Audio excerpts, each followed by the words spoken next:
Hello guys, हमने एक novel start किया था दी हाउसमेट जो कि लिखा फरीदा मैकफाडन है और आज हम स्टार्ट करने जा रहे हैं इसका चैप्टर 61। तो चलिए शुरू करते हैं। नीना। मैंने कभी सोचा भी नहीं था कि मैं एंडी के फ्यूनरल में शिरकत करूंगी। मैंने 1000 बार सोचा था कि ये सब कैसे ख़त्म होगा, लेकिन मैंने कभी हकीकत में नहीं माना था कि एंडी की मौत पर ख़त्म होगा। मुझे दिल से यकीन था कि मुझ में इसे मारने की हिम्मत नहीं, और अगर मैं कोशिश भी करती तो वो अमर लगता था। वो इन लोगों में से था जो कभी मरते नहीं। हत्ता कि अब भी जब मैं नीचे इसके खूबसूरत चेहरे को देखती हूँ जो खुले हुए मैपल के ताबूत में रखा है, इसके होंठ सख्ती से बंद है ताकि वो 4 दांत ना दिखें जो मिली ने इसे ज़बरदस्ती निकालने पर मजबूर किया था। मुझे यकीन है कि इसकी आंखें अचानक खुल जाएंगी और वह आखिरी बार मुझे डराने के लिए वापस आएगा। तुम्हें लगा मैं मर गया? तो लो, सरप्राइज सरप्राइज, मैं नहीं मरा। सीधा एटिक में जाओ नीना। नहीं, मैं नहीं जाऊंगी, कभी नहीं, कभी नहीं। नीना एक हाथ मेरे कंधे पर आकर रुक गया। तुम कैसी हो? मैं अपनी नजरें ऊपर उठाती हूँ। ये सुजैन है, मेरी साबका बेहतरीन दोस्त, वो औरत जिसने मुझे एंडी के पास वापस भेज दिया था जब मैंने इसे बताया था कि एंडी कैसा दरिंदा है। मैं जैसे तैसे गुजारा कर रही हूँ, मैं कहती हूँ। मैं अपने दाएं हाथ में टिश्यू मजबूती से पकड़े रखती हूँ जो सिर्फ दिखावे के लिए है। मैंने पूरे दिन में सिर्फ एक आंसू बहाया, और वो भी तब जब मैंने सिसिलिया को इस सादा सी काली ड्रेस में देखा जो मैंने इसके लिए फ्यूनरल के लिए खरीदी थी। वो मेरे बराबर इसी कपड़े में बैठी है, इसके सुनहरे बाल बिखरे हुए हैं। एंडी को ये सब सख्त नापसंद होता। ये बहुत बड़ा सदमा था। सुजैन मेरा हाथ अपने हाथ में ले लेती है और मुझे खुद को रोकना पड़ता है कि मैं झटके से पीछे ना हट जाऊं। कितना हौलनाक हादसा था। इसकी आंखों में हमदर्दी और तरस झलक रहा है। वो खुश है कि ये मेरा शौहर था, इसका नहीं।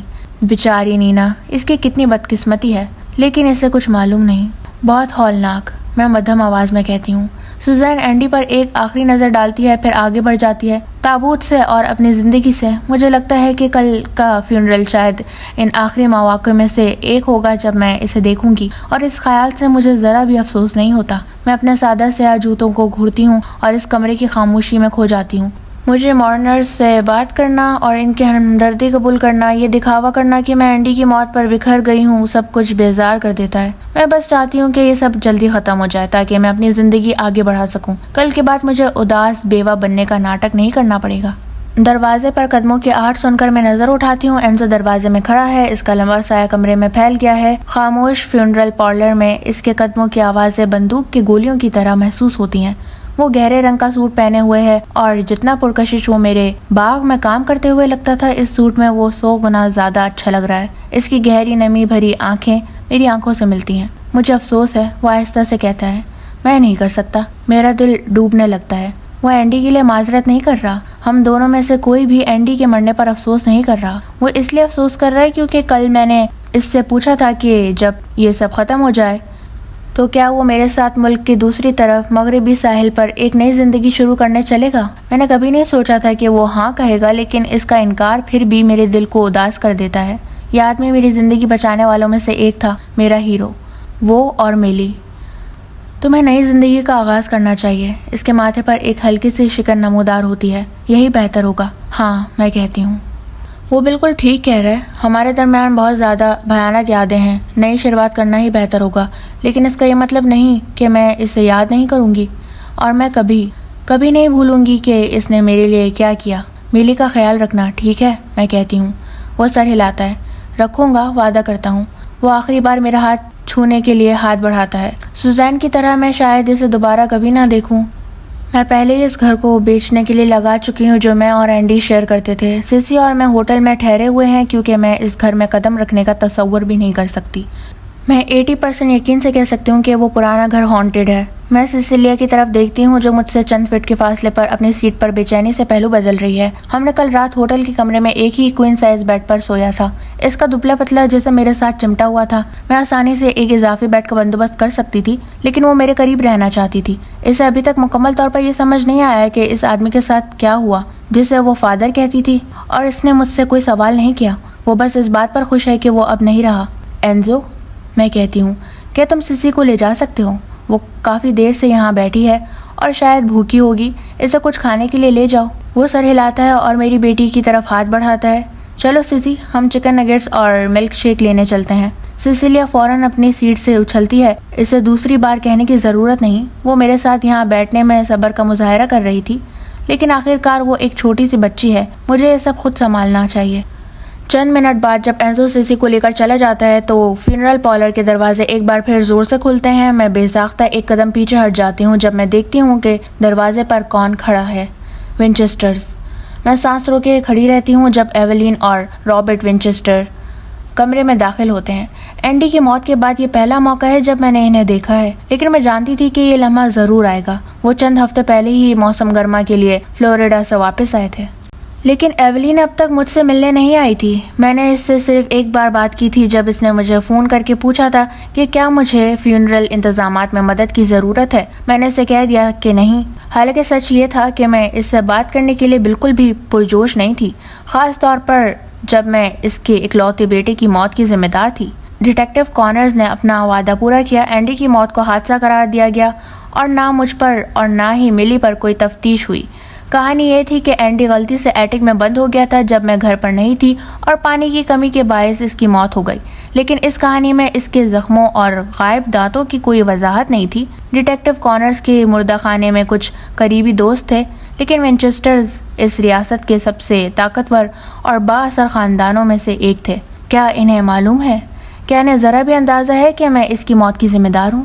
ایولین اور رابرٹ آہستہ آہستہ کمرے کے پار تابوت کی طرف بڑھتے ہیں. میں رابرٹ کو زیادہ نہیں جانتی. وہ اپنے بیٹے کی طرح خوبصورت ہے اور آج سیاہ سوٹ پہنے ہوئے ہے. ایولین بھی سیاہ لباس میں ہے جو اس کے برف جیسے سفید بالوں اور سفید جوتوں کے ساتھ شدید تضاد پیدا کر رہا ہے. رابرٹ کی آنکھیں سوجی ہوئی ہیں، لیکن ایولین بالکل شاندار لگ رہی ہے، جیسے ابھی ابھی کسی اسپا ٹریٹمنٹ سے ہو کر آئی ہو. جب وہ میرے قریب آتے ہیں تو میں نظریں جھکا لیتی ہوں.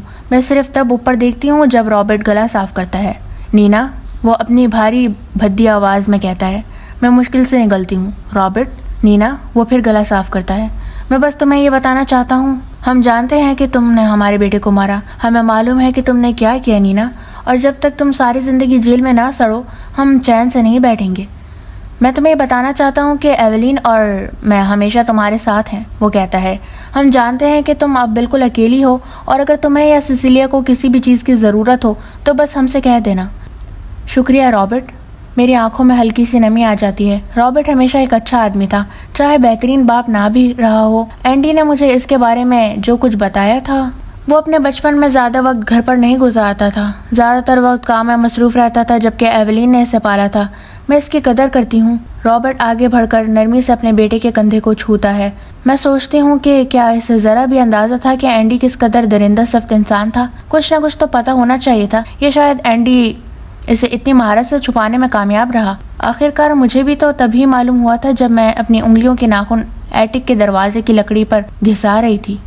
رابرٹ جلدی سے اپنے ہاتھ منہ پر رکھ لیتا ہے. وہ سر ہلا کر معذرت چاہتا ہوں کہتا ہے اور پھر ایولین کو وہی چھوڑ کر کمرے سے باہر نکل جاتا ہے.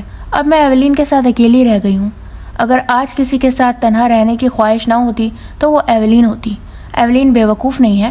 اسے ضرور ہماری شادی شدہ زندگی کے مسائل کا اندازہ تھا. شاید وہ نہیں جانتی تھی کہ اینڈی نے میرے ساتھ کیا کیا، لیکن وہ ہمارے درمیان موجود تلخی کو محسوس کیے بغیر نہیں رہ سکتی تھی. وہ ضرور جانتی ہوگی کہ میں اینڈی کے بارے میں اصل میں کیا محسوس کرتی تھی. نینا. وہ خشک لہجے میں کہتی ہے. ایولین. میں جواب دیتی ہوں. وہ اینڈی کے چہرے کی طرف دیکھتی ہے. میں اس کے تاثرات پڑھنے کی کوشش کرتی ہوں، لیکن یہ مشکل ہے. پتہ نہیں یہ زیادہ بوٹاکس کی وجہ سے ہے یا وہ ہمیشہ سے ایسی ہی نظر آتی تھی. تمہیں معلوم ہے، وہ کہتی ہے، میں نے پولیس اسٹیشن میں ایک پرانے دوست سے اینڈی کے بارے میں بات کی تھی. میرا معدہ مروڑ کھا جاتا ہے. ڈیٹیکٹیو کارنرز کے مطابق یہ کیس بند ہو چکا ہے. اینڈی اکثر مجھے تنگ کرتا تھا کہ اس نے پولیس اسٹیشن کے لیے ایک خط لکھا ہوا ہے جو اس کی موت کی صورت میں بھیج دیا جائے گا، لیکن ایسا کوئی خط کبھی سامنے نہیں آیا. میں کبھی نہیں جان سکی کہ وہ خط سرے سے تھا ہی نہیں یا پھر ڈیٹیکٹیو نے اسے غائب کر دیا تھا. اوہو، میں بمشکل اتنا ہی کہہ پاتی ہوں. ہاں، وہ دھیرے سے کہتی ہے. انہوں نے مجھے بتایا کہ جب وہ اس سے ملے تو وہ کیسے لگ رہا تھا. اس کی تیز نظروں نے مجھے گھیر لیا. انہوں نے مجھے اس کے ٹوٹے ہوئے دانتوں کے بارے میں بھی بتایا. یا خدا، اسے معلوم ہے. وہ یقینی طور پر جانتی ہے. جو بھی اینڈی کے منہ کی حالت سے واقف تھا جب پولیس نے اسے پایا تھا، وہ یہ بھی جانتا ہوگا کہ اس کی موت حادثاتی نہیں تھی. کوئی بھی خوشی سے پلاس سے اپنے دانت نہیں نکالتا، اپنی مرضی سے نہیں. سب کچھ ختم ہو چکا ہے. جیسے ہی میں اس फ्यूनरल पार्लर से बाहर कदम रखूंगी, पुलिस यकीनन मेरा इंतजार कर रही होगी। वो मेरे हाथों में हथकड़ियां डालेंगे और मेरे हकूक पढ़कर सुनाएंगे और फिर मैं अपनी बाकी जिंदगी जेल की सलाखों के पीछे गुजारूंगी। लेकिन मैं मिली के बारे में किसी को कुछ नहीं बताऊंगी। वो इस सब में फंसना डिजर्व नहीं करती। इसने मुझे आज़ाद होने का मौका दिया, मैं इसे इसमें शामिल नहीं करूंगी। एवेलिन, मैं बामुश्किल बोल पाती हूँ। मैं नहीं। इसकी नज़रें वापस अपने बेटे के चेहरे पर जाती हैं, इसकी लंबी पलकों पर जो हमेशा के लिए बंद हो चुकी हैं। वो होंठ भींच लेती है। मैंने हमेशा इसे बताया था, वो कहती है, कि दांतों की सफाई कितनी ज़रूरी है। मैंने इसे कहा था कि हर रात ब्रश करना ज़रूरी है और अगर वो नहीं करेगा तो इसे सज़ा मिलेगी। जब रूल्स तोड़े जाते हैं तो सज़ा हमेशा होती है। क्या? ये क्या कह रही है? एवेलिन, अगर तुम अपने दांतों का ख्याल नहीं रखोगे, वो बोलती रहती है, तो तुम्हें दांत रखने का हक नहीं रहेगा। एवेलिन, एंडी ये जानता था, वो जानता था कि ये मेरा असूल है। वो मेरी तरफ देखती है। जब मैंने इसके दूध के दांत प्लास से निकाले थे तब मैंने सोचा था कि इसे समझ आ गया होगा। मैं इसे देखती रहती हूँ, बोलने से भी डरती हूँ। डर इस बात का है कि वो आगे क्या कहेगी, और जब वो आखिरकार कहती है तो इसके अल्फाज मेरी सांस रोक देते हैं। ये कितनी बदकिस्मती की बात है। वो कहती है कि वो कभी सीख नहीं पाया। खुशी है कि तुमने आगे बढ़कर इसे सबक सिखा दिया। मेरा मुंह खुला रह जाता है जबकि एवेलिन आखिरी बार एंडी की सफ़ेद कमीज के कॉलर को दुरुस्त करती है। फिर वो फ्यूनरल पार्लर से बाहर निकल जाती है, मुझे पीछे छोड़कर।